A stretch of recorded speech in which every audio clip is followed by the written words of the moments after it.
Welcome to the May 2020 release. I'm Katie Hemphill and we'll be walking you through the latest enhancements within your Salesforce system. Before we dive in, here's a quick summary of what we will be going over. The new seminar lead list view, the campaign follow-up form, which will make anyone who used to turn in post-event reports very happy, the new time zone optimization, a new field created to highlight the campaign's event date on a lead or an account, and further dashboard and reporting enhancements. Our first item is the seminar lead list view. This is a new list now available for all of our users. This list works harder for you as it is inline editable. It also includes two brand new fields, including attendance result. You can click directly onto the pencil and choose how this lead or account attended your event.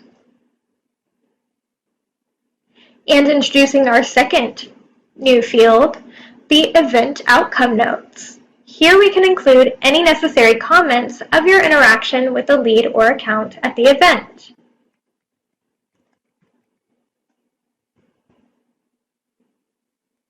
Click Save to have the information recorded on your lead or an account without having to open each one directly.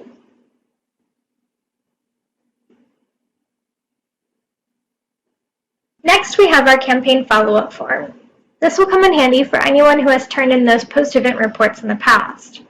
Now, instead of submitting costs to the CSA team, you can go directly to your campaign and enter any needed information, including food costs, other costs, who the presenter was,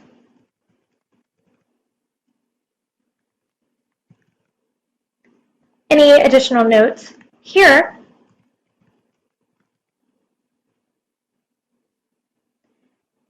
down below, you'll see all of the relevant and linked campaign members associated to your campaign.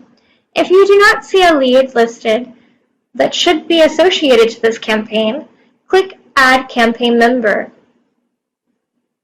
Enter the relevant information here,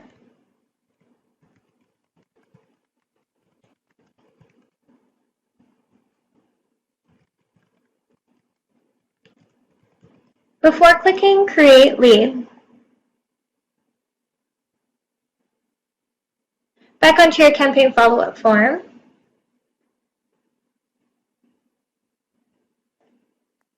You will also see your new lead created here, as well as a drop-down for the status of your campaign members. You can update their status directly from this page. These include attended, no-show, canceled, and even rescheduled. Once you've updated all of your campaign members, click Save.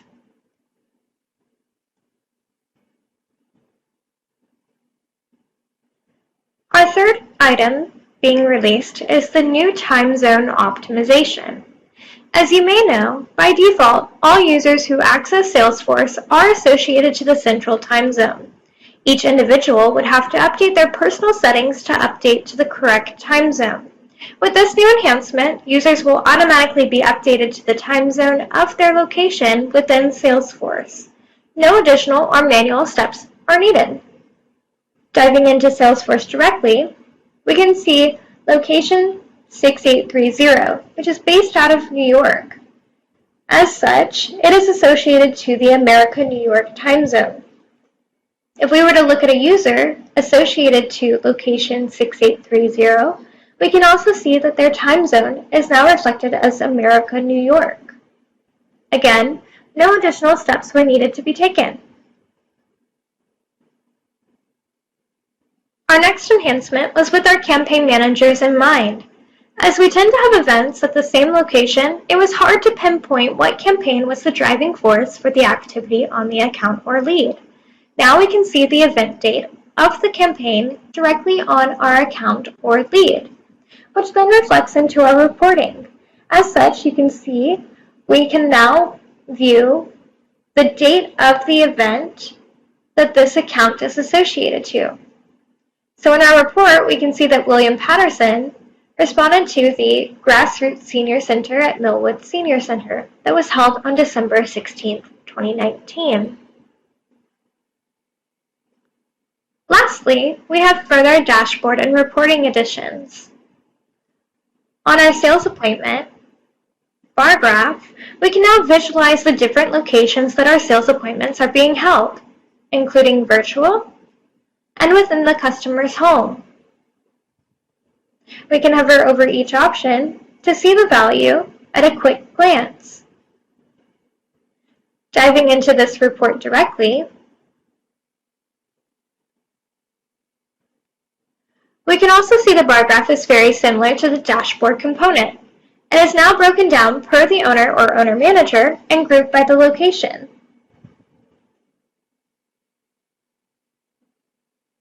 If you wanted to narrow down your report to only show a certain location, click onto your filter icon, and in the location field, you can type in the type of location you would like to view. Click Apply, and your report will update to reflect only the virtual appointments.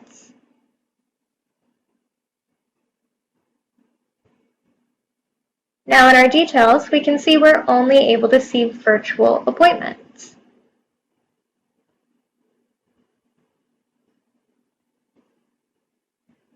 In addition to the sales appointment modification, we have also updated the activity reports to now reflect the different type of activities.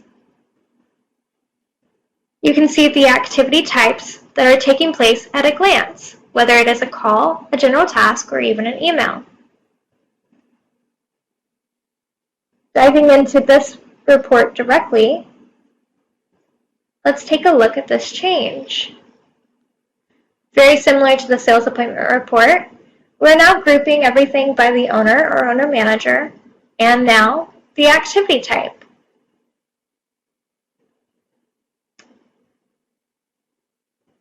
If we would like to narrow down our results to a specific task subtype, we can do that as well by clicking on the filter icon.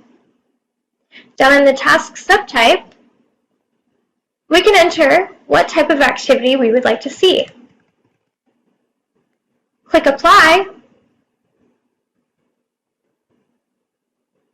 and after our report has loaded, we can now see we're only looking at the email type of activities. Thank you for joining me on the latest enhancements available within your Salesforce. Please reach out to our team if there are any questions, and if you would like to take a look at the available job aids, check out the Salesforce Insider page.